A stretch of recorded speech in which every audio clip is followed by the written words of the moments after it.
Okay, so we're going to find our possible rational zeros, and it has a leading coefficient of 1, which is nice. That makes our job a lot easier. All right, so we got P divided by Q, and don't forget the P is your L and the Q is your F. So we have the last term. What are the factors of the last term?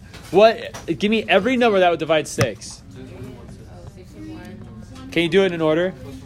1, 2, 3, and 6. Plus or minus 1, plus or minus 2, plus or minus 3, plus or minus 6. Would they all be plus or minus? Yeah, you have to make them all plus or minus because the positive and the negative can divide it. I'm talking about like for each like different problem. Yes. Okay.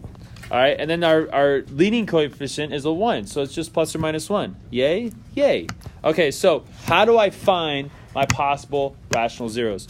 Well, here, let's write them out. I know some of you guys don't need to write this out as you get better at this, but if I have plus or minus 1 divided by plus or minus 1, I'm going to get a positive 1 and I'm going to get a negative 1. If I have a plus or minus 2 divided by plus or minus 1, I'm going to get a positive 2 and a negative 2. Same with the 3 and same with the 6. Now, how do I know which of these is a 0?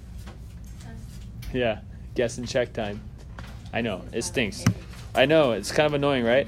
So you have to guess and check. You have to pick one of them, put it into there, and then try it.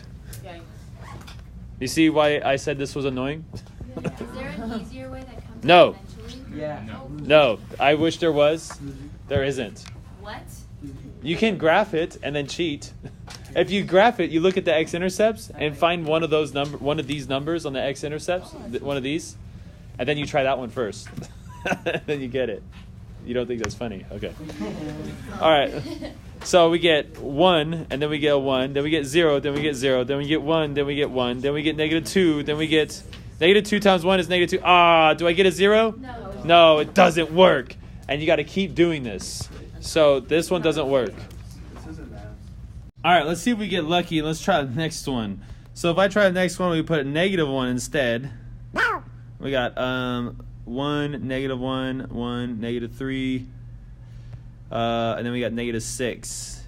Now, I'm using synthetic division, but you could do long division if you'd like.